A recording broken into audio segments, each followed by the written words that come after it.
So I have a great experience I want to share with you. Maybe it's bragging a little bit, I don't know, but I have a friend, functional medicine doctor. We're not real close, but we've worked together a little bit. And I said, I want you to see this software. I want you to see Esprē and what it does. And showed it to him. I basically did a demo, sort of a baby demo. And he walked into my office, he tossed his wallet on the desk. He said, whatever you need. And he wasn't joking. He was totally desperate because his EHR was horrible. He tried them all, right? Built for diagnosis codes, insurance billing, and none of them could even begin to understand, let alone do, interpretation of a patient's story or suggest protocols based on that or look at what a functional medicine workflow is about.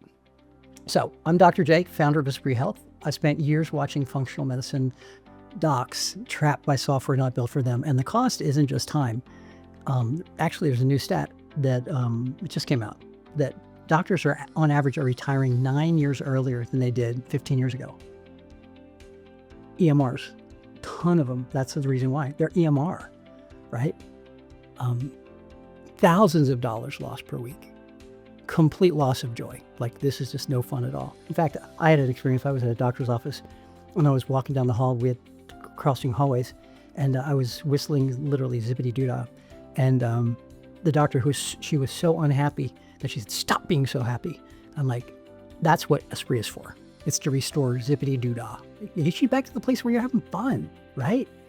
The problem is the EMR doesn't treat you like a healer. It treats you like a data entry clerk. So you got to reframe the problem. Most providers assume all the HRs are basically the same, right? They're just different versions of a workflow tool, but they're not. Big companies like Epic, they've really built their systems to solve different problems. Their answer basically to you is, we are the billing code people. And you're asking, what's happening across the whole body's activity and the systems? It's like, they're completely different worlds, right? So the gap is structural and it's costing 10 or 20 hours a week, thousands of dollars in lost revenue. Really, if you stick with the bad EMR, it's years of clinical burnout. So instead of optimize the workflow conversation, we're going to look at the real mismatch between legacy and functional medicine systems and what it's costing you. So Epic and Cerner solve a problem you don't have. Those big guys. They answer the question, what is the diagnosis? X. What is the billing code? A lot of X's. Functional medicine asks something different, and it's hard too. I mean, it's hard. What's happening across the entire system, right? The legacy workflow is super linear. It's the silver bullet, right? Chief complaint, single diagnosis, billing code, submission. It doesn't always work like that. If you're working in a legacy EHR, you're trying to make that all work within that system, right? But everything flows from the billing. And functional medicine is not linear that way. It's multidimensional, right? It's relational and interconnected. Skin, gut, and hormones, the immune system, health risks, genetics, and they're all communicating. Epigenetics, all of that, right? Legacy HRs don't begin to understand that. They separate everything. One box goes to another box, and then there's this other group of boxes that in separate silos, right? No relationships, no synthesis, no story, right? So the doctor, I have to, in a system like that, I'm the one who has to integrate all that information. So I'm looking at all these different data points, and I've got to, which I did for years, crunch all that in my head, which gave me a headache. So you're carrying the whole story in your head, right? Or you're writing it down on paper, sheets and sheets of legal paper, right? And then you got to re-enter it into your system later. So you're reconstructing the visit. And I used to do that. I'd miss things during a visit, and I would go back and look at the lab and think, in that situation, what would I have done? Oh yeah, that's what I did. I remember. And then I'd write it down, right? That's not a feature problem. It's a philosophy problem. And the system is built, those large systems, on reductionism. Ours is built on systems thinking. One asks, what diagnosis fits that I can bill? The other asks, what story is this telling, right? And if you've been blaming yourself, you should just stop because you're not the bottleneck. The system is. And you can't retrofit that, right? You're putting a horsey harness on a rocket ship. It doesn't work. It's never going to work, right? The architecture won't allow it. So, which means that the solution is not going to be optimization. You want a system that's aligned with the way you think, right? You're not slow, your system is. Most functional medicine days look like, depending on you, a follow-up is 15 to 30 minutes and maybe an hour of documentation after. And maybe you're really good and it's only a half hour. So maybe it's a 1-to-1 or 1-to-2 ratio, right? A little bit of patient time, a little bit more screen time or worse, right? 15 patients are seen, 25 hours of visits, 10 hours of total work. The system doesn't capture the story in real time. It forces after hours reconstruction, and there you are, right? Meaningful use is a great example. Absolutely no value except for getting paid by some faraway entity, right? Checkbox medicine. It has nothing to do with patient care, right? Ask every patient who comes in, people you've known for years, about domestic abuse. They came in for a sore throat, for God's sake. That's ridiculous. That's not medicine. That's administrative compliance. But it costs you every day. And that means that you're seeing less patients, you're making less revenue, and you have less capacity in every part of your life. It doesn't slow you down. It wears you down.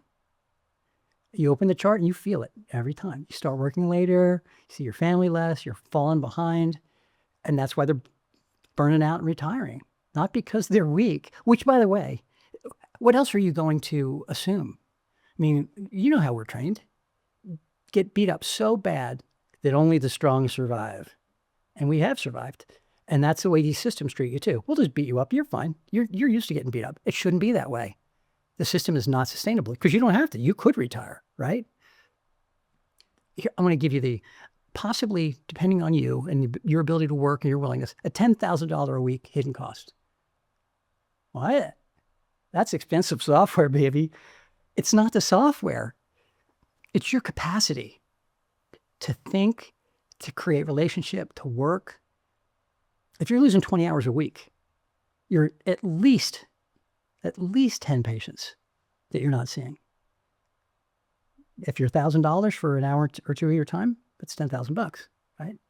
Over a year, easily $500,000. That's $500,000. That's a whole practice right there that you're losing. And really what's happening is these are guarantees. This is gonna happen. It's guaranteed by the structure. You have less time and less revenue, less staff, more burden, less capacity, and you're gonna stagnate and you're gonna burn out. And if you don't quit, you'll wish you did. I just know so many docs. I read the feeds all the time and they're saying, my EMR, I hate it, insurance, I hate it. It's like, don't do it, right? Get something new. Not only that, your ability to care for patients and love them and work through a problem. Do you know how sick I am right now from this? I don't even want to talk to anybody, let alone pour myself out. It's not because you've become a hard, calloused, horrible person. It's because you're overloaded, right? So if it's costing you 10 grand a week, that's possible. The real question is, why are you even questioning whether or not you should switch? You should. Customization is never going to work, right? You can't customize your way out of bad architecture, right? You try to do a bunch of templates, or you get a consultant to come in and tell you how dumb you are and how smart they are, and pay them a lot of money, and you make some workarounds, and it's still the same because the structure's not right. And things get more complicated, not less, right? Billing systems need codes and structure that do that. And that's a single diagnosis logic. Functional medicine requires the story, and there's so many data points. I mean, you don't have a diagnosis, you have multiple points, and you need to be able to interconnect them. And if software does that for you, the value to the patient is inestimable. You know how good functional medicine is. So why use a system that's designed to create that incredible reductionistic condition when you can have one that builds the whole patient's story out and provides the care that we know is the best, that gives them that opportunity, right? I'll give you an example. Intake data is collected and never interpreted. You know, you fill out the form, right? That big multi-page thing. Symptoms are completely isolated, not connected. You don't have time, right? So we know that if somebody has a skin issue, it could be their gut, it could be toxicity, hormone, it could be so many things, right? But not in that system. You've got one box, man. Stick with the box. Build a box, right? It can't express that. So you have to do it manually. So you got to write all that out, and then you got to squeeze it back into the box. billing has to come from the story. That's how it works. And if you can't fix that with customization, you have to replace it. What functional medicine software actually does is it interprets data. Our system is an interpretive health record. So it actually takes the story in a really cool way. It, basically a patient does it online, and they answer questions, and if they answer questions a certain way, it gives them different further questions, and it's great. Then it takes that data and doesn't just, here's a big long list of all the answers. It actually interprets that data and puts it together in a graphic format, right? So it builds a story, not a checklist. It builds a visual narrative, right? So all of that comes together to create a clinical conversation. So once you have that data, that's not the end. You don't say, okay, this is the answer, and you check it off. You actually look at that and say, based on this, let me chat with Bob and have the conversation. And it's a real clinical conversation because you know that patient. I mean, you know their story. So they don't say, I don't quite you know me. It's really great. I mean, if you've never had the opportunity, you really need to do a demo. It'll blow your mind. Legacy systems, they frag everything. There's fragmentation everywhere. There's everything separated, and then you have to do that manually. But good software, functional medicine software, that connects the patterns and relationships. So let's say you have a sleep problem, right? We know that there's a ton of things that can cause that. There's a hormonal imbalance, and there's silent reflux, and the stress of your horrible job, but you can see them together, right? I'm going to give you a great example. I have a patient who came in just the other day. He's a builder. He's a 40-year-old guy, and he thinks he has a sleep problem. My job is so stressful, like 2 little kids, and by the way, that's true. It's really super stressful. It's bad. So the builder comes in, and he's got this problem, and the software asks him questions, and it asks him about, his hormonal questions and his psych questions, and they're fairly normal. But he's got this screaming prostate score. His prostate score is like 70, 80% likelihood that that's causing a problem. But he never brought it up, and he never would bring it up. He's a 40-year-old guy. He should never be talking about his prostate. That's at least what he thinks. Well, the reason he's not sleeping is because he's getting up to pee all night, right? It never occurred to him that that was the problem. But because Esprē interpreted the data and presented it, and that's a super simple case, that guy's better tomorrow, right? I'm not giving him a bunch of magnesium or melatonin or Lunesta or something else. I'm not giving him that. I'm giving him the solution to the problem because I'm looking at his entire system, right?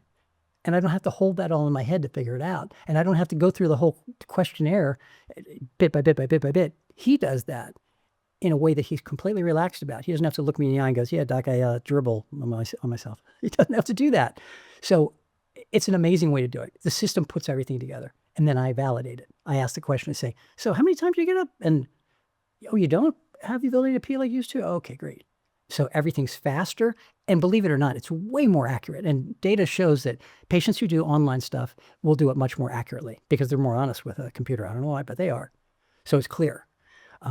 So then I'm confident when I'm making decisions because I'm asking the patient, I look at that, and instead of asking each question and wearing everybody out, I'm getting to cutting to the chase right away, right? And I'm not sitting behind a screen. We're sharing that data together. We look at the screen together, as opposed to somebody who's on a laptop blocking their view of the patient or with their back to the patient at a desk. Those situations, they create separation. Ours creates alignment, right? So legacy workflow is clicks, compliance, documentation, and the patient experiences, this sucks. Functional workflow, it's actual showing the patient the story, sharing with them the graphs that show their story, like kind of show the trends, validate their experience, and the patient's experience is, this is awesome. I understand what's going on. You listen to me. It builds trust, and patients will partner with you. They'll follow through, and patients will actually do what you ask. And when patients see over time, as you continue to apply the same principles, they see things change and their symptoms improve and that they're really progressing. They completely change in terms of their engagement. Most people, I think they'll tell you, it's like, honestly, I hate doctors. It's like, what am I? Well, I'm not your typical doctor because I use systems that actually create relationship, right? So you'll find all this sounds amazing, but you're going to have to switch, right? It's easier than you think. Most of the stuff that you need to switch is automatic. All the demographics and everything out, contact info, the basics, they all easy. All those big long stories that you get in hundreds and hundreds of pages of data that doesn't connect, believe it or not, they're useless in the past and they're useless now. So that's really not a big deal. And the system's really easy to learn. It matches your workflow. Almost everyone who's become an Esprē customer said, oh my God, I should have done this years ago. And your fear, which is justified, is I've tried this before and every one of them is the same. Not true. It's not the same. They're a completely different category of tool. One's billing infrastructure. Ours is a clinical interpretation system that's designed for functional medicine. Different architecture, different outcome.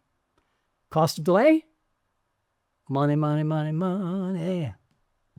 Horrible. The revenue that you're going to lose, it's unbelievable, right? You're going to hate your job more than you should. And ultimately, it'd be horrible if it got to this level, you're burned out and you're not good anymore. You're just not good at your job. The cost of switching, it depends who you are.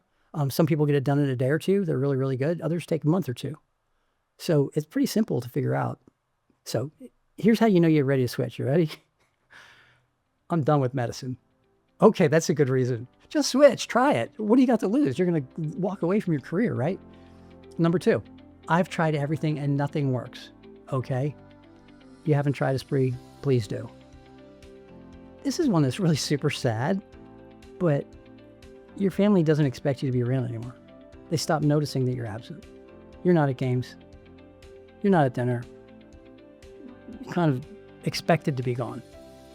You need a switch. You think about cracking your computer open and you're just full of anger. There's a really good reason. You might want to switch, right? And I think that resentment is a data point that you can't deny, right? And it's not your personality. Like, you're not the only one in the world who's experiencing that, right? The system's just crushing you under the weight of it. And there's no optimization you're going to do that's going to fix that. You're going to hit a ceiling and you're going to burn out, right? Either way, the system's a bottleneck. So how long are you going to stay with that? That's up to you. Basically, the average person takes about a week to get set up, a week to migrate, and they're ready to go. They're learning in 2 or 3 weeks and they're going. The week 4 is that, oh my gosh, this is the greatest thing I've ever done. And you'll be super relieved. All the things that you used to do every day that took you so much time, the system does effortlessly. And it becomes pretty much invisible, except for the fact that you're so thankful that it's there. And if it's possible, and I've seen some data that shows that there's some decrease in burnout throughout the industry. So burnout can decrease, right? But if you use Esprē, it will almost guaranteed to decrease, right? And you become present to your patients and to your staff, and it becomes fun. And you become a doctor instead of a data entry clerk. The fear of switching, it's way bigger than the reality. You can do it. So it's a simple math. If you want to gain back 10, 20 hours a week and you want to make a couple $100,000 more a year, you want to spare some psychiatry visits. Oh, well, no, maybe not that. Maybe it's not that bad, but maybe it is. It's simple. Just switch. The cost of saying is years of life and revenue and health, and the cost of switching is a month or two. Total, right? So the goal isn't a perfect EHR. It's just an amazing one. The goal is a system that supports the way you actually practice medicine. And if you want to see what that looks like, the mystery, that you can uncover for free, that's what Esprē was built for. Thanks for watching. We'll see you in the next episode.